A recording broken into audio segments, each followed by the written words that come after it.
Cita-cita Presiden Prabowo Subianto untuk membuat Indonesia menjadi negara yang mampu berswasembada pangan dan menjadi lumbung pangan dunia tampaknya masih sebatas harapan dan wacana.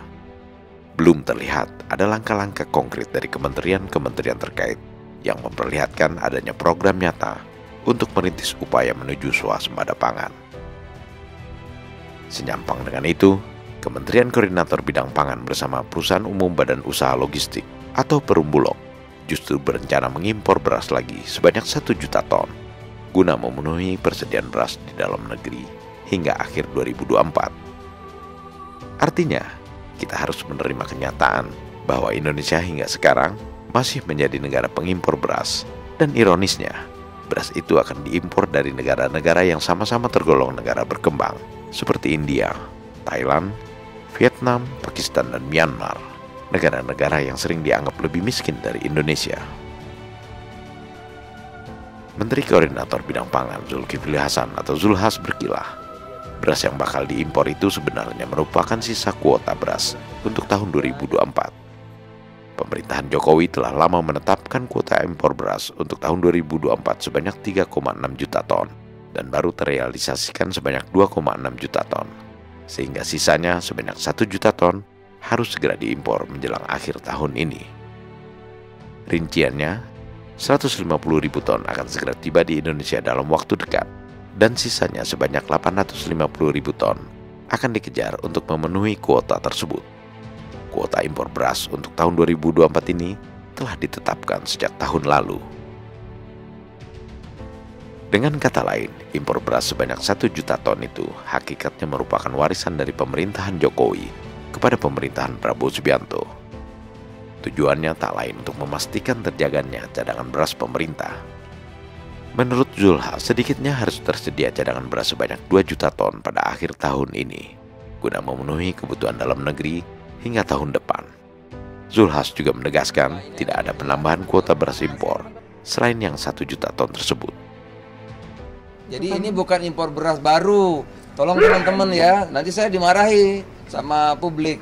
Wah ini menteri ketemu gitu enggak. Ini yang sudah diputuskan.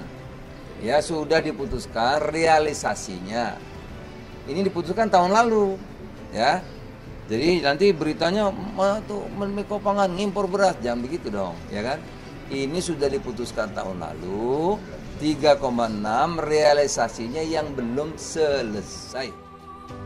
Rakyat Indonesia pada umumnya tentu berharap kebiasaan pemerintah mengimpor beras seperti yang dilakukan pemerintahan sebelumnya tidak terus berlanjut di era pemerintahan Prabowo.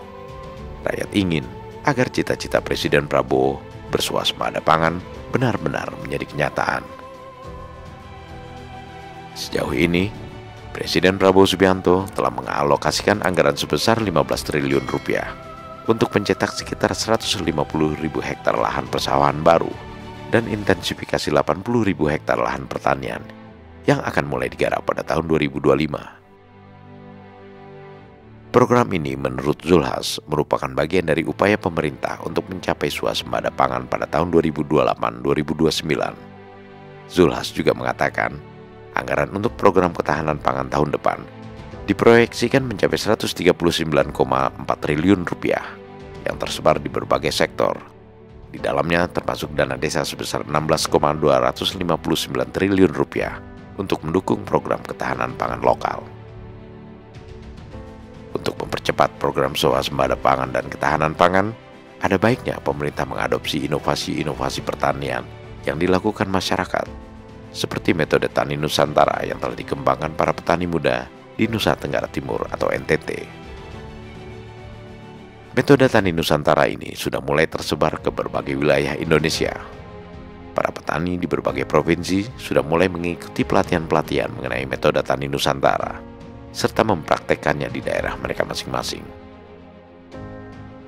Dengan mempraktekkan metode Tani Nusantara yang mudah, murah, dan sederhana, para petani tidak perlu lagi membeli pupuk dan pestisida pabrikan yang harganya cukup mahal dan sering tidak tersedia kala dibutuhkan. Melainkan, petani didorong untuk dapat membuat sendiri pupuk dan pestisida alami yang bahan-bahannya dapat ditemukan dengan mudah di sekitar tempat tinggal dan lahan para petani.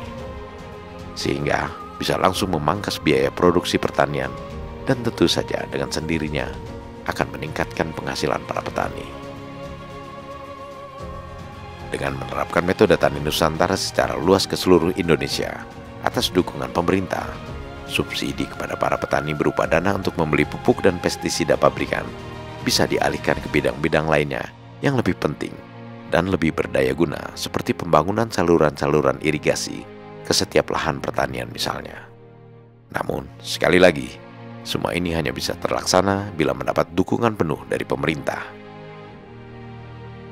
Metode Tani Nusantara merupakan salah satu solusi yang mudah, murah, dan sederhana untuk mempercepat program swasembada pangan, serta menghentikan impor bahan-bahan pangan, termasuk impor beras, yang memberatkan anggaran negara.